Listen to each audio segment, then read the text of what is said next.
우리 정부도 일본을 화이트리스트에서 배제해 수출 규제를 하겠다고 밝혔습니다.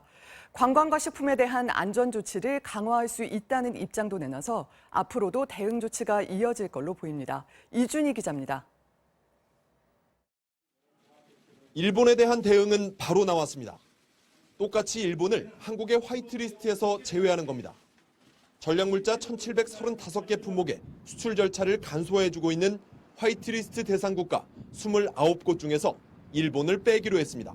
일본이 현재 가 지역에 해당이 되는 것이 되겠습니다. 그래서 저희도 이번에 한 다 지역을 신설을 해서 일본에게 또 다른 절차를 적용할 계획으로 있습니다. 이렇게 되면 일본 기업도 한국에서 필요한 상품을 수입할 때 깐깐한 심사를 받아야 합니다. 관광과 식품, 폐기물 분야의 안전조치 강화도 거론했습니다.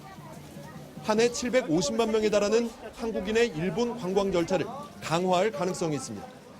또 후쿠시마 원전 인근 지역의 농수산물 수입 제한을 지금보다 품목이나 대상 지역을 넓혀 일본의 가장 아픈 부분을 겨냥할 수도 있다는 뜻입니다.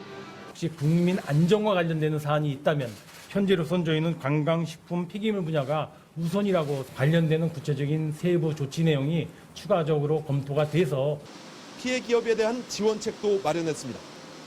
정부는 일본의 수출 규제 확대 대상이 될 품목 가운데 특히 영향이 클 것으로 보이는 159개를 추려 우선 지원하기로 했습니다.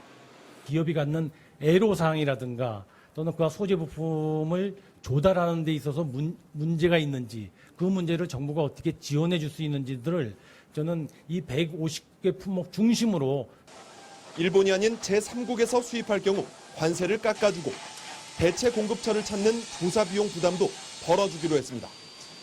또 대체 수입을 지원하기 위해 화학물질 수입 시 인허가 기간을 단축하고 일본의 조치로 피해가 큰 기업은 세무조사도 유예해 줄 방침입니다.